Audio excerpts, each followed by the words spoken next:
Hello and welcome to this week's special edition of NCBA's Cattlemen to Cattlemen. I'm Kevin Oxter. Thanks for joining us. This week, we're getting some tips from Dow AgroSciences on range and pasture management and how it can help cattlemen improve their bottom line. Let's have a look.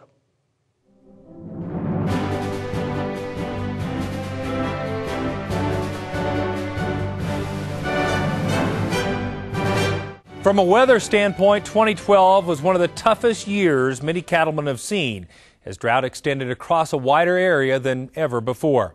Range and pasture conditions in the Southwest, the Plains, and the Midwest all took a severe hit. As some areas begin to recover, what are the best strategies to help rebuild pastures and forage quality? Cattlemen to Cattlemen reporter Matt Fleck visits with cattlemen in Texas who share some of the keys to recovery they employed last year coming out of the 2011 drought. 2011, we had a real bad drought, but everybody did in this part of the country.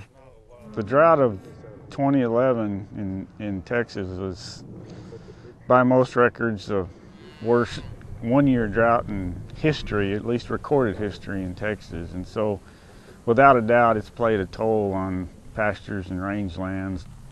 Augustin Mendieta manages the South Creek Ranch, a cow-calf operation stretching across 5,000 acres just east of Dallas.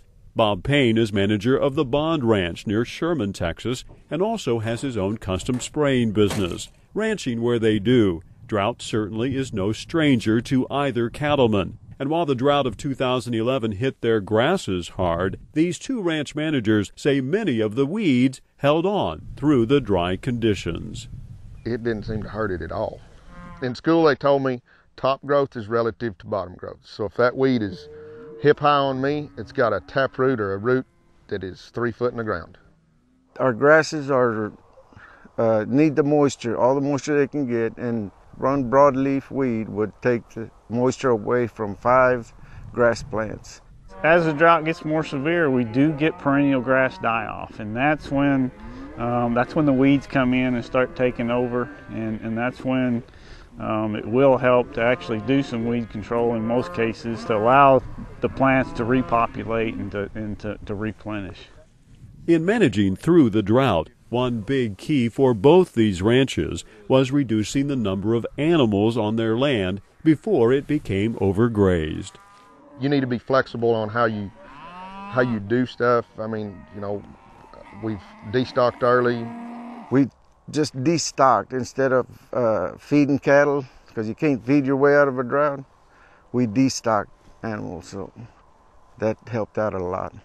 If you overgraze a pasture in a drought, it takes about 5 years to replenish the grass that was there at one time. That's a real slow process. Pastures that are destocked during a drought properly are going to recover faster. And then when you come out of a drought, being able to come in and control weeds, be slow to put cattle back in, and increase those stocking rates back up, and allow those grasses time to recover. And those are the pastures that are going to recover faster. And we've seen it here. We've seen it in Texas. We've seen pastures such as this that you can't tell a year later we were even in a drought. In this area of Texas, moisture began to return in 2012. So now, having managed through the drought, these ranchers are working on helping their range and pasture land and grasses recover. And they're happy to share their experiences with their fellow cattlemen facing similar challenges heading into the 2013 grazing season. Charles Hart, a range and pasture development specialist with Dow AgroSciences, says no matter what part of the country you live in, drought recovery can't be rushed. Recovery takes time, number one. Number two, it takes rainfall. You have to start getting rain again before pastures recover. But there are some things that you can do to help speed up the process. It's really a 3-step process. First, you have to have good management prior to a drought, so your rangelands need to be in good condition. And second of all, there's no substitute for destocking during a drought. The folks that destocked remained in better condition than the folks that didn't, period. And then the third thing is what you do following a drought. And grazing management and good grazing management is a big key or big part of that during that whole process. But Weed management can also help. See, because of drought, you deplenish your grasses, you overgraze. You got a tendency to do that. But if you see bare ground, the weeds will come back before the grass comes back.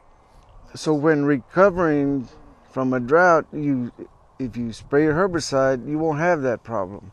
But if you don't, you're going to have a weed problem. It's going to flourish. The weeds are going to be a lot stronger than they have been in the past because of the bare ground that's exposed.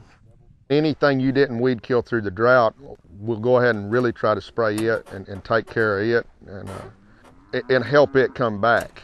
I can tell where we lost a bunch of grass during the drought and I didn't weed spray one of those pastures, and it's still not back. And I don't know if we're going to get it back next year or not now. Where I did weed spray coming out of the drought, it has helped all my grass. As moisture returns, even in small amounts, to drought-stricken areas, weeds will often start growing before grass does. Stopping those weeds early is critical to grass recovery.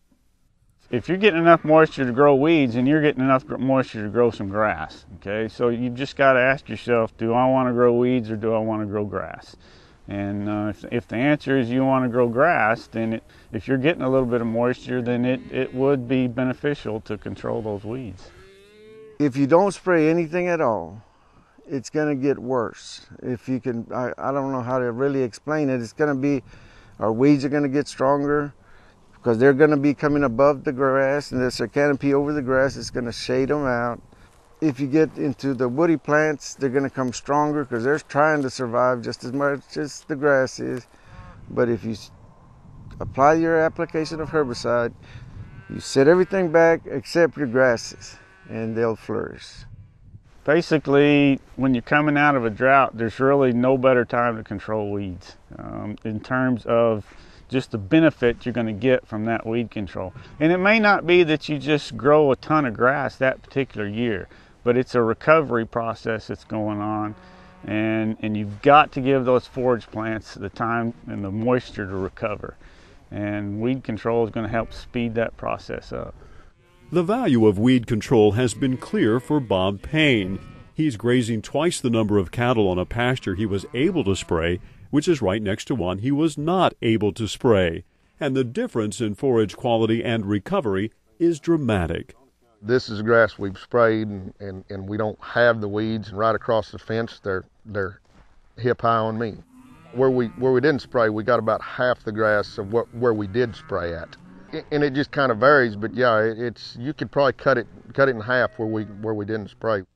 The weeds take away forage production. Anytime you take away forage production, you have to reduce stocking rates, and you reduce stocking rates and you reduce calf crop or whatever it is you're raising, and it's money out of your pocket, absolutely. No doubt controlling weeds with herbicides such as Dow AgroSciences Graze On Next HL, Forefront HL, or Chaparral is an investment. But for many producers, it's an investment, especially coming out of drought and during a time when forage is so valuable, that pays clear dividends. Our recovery was excellent. I considered it the best one yet because of the herbicide program that we were on. It helped speed up my recovery quite a bit. I mean, I've got 90% of my grass back in this pasture, and where I didn't spray, I'm 50% over.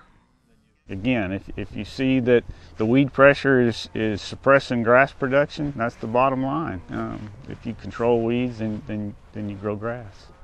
From the range and pasture lands of North Texas, I'm Matt Fleck, reporting for NCBA's Cattlemen to Cattlemen. Dow AgroSciences' full range of products can be suited to fit nearly any rangeland or pasture. For help selecting the best product for your individual situation and management goals, you can head to our website at cattlementocattlemen.org, or you can visit rangeandpasture.com to contact a dealer and find the right product for the job. As we mentioned earlier, Dow AgroSciences has a great resource for all cattlemen. It's called the Range and Pasture Weed Identification Guide, and all you have to do to get a free copy of this is to just give us a call. Again, the number is 1-866-USA-BEEF. Just tell the representative you'd like your free copy of the Range and Pasture Weed Identification Guide, and we'll get it right out to you. But you'll need to hurry. Quantities are limited.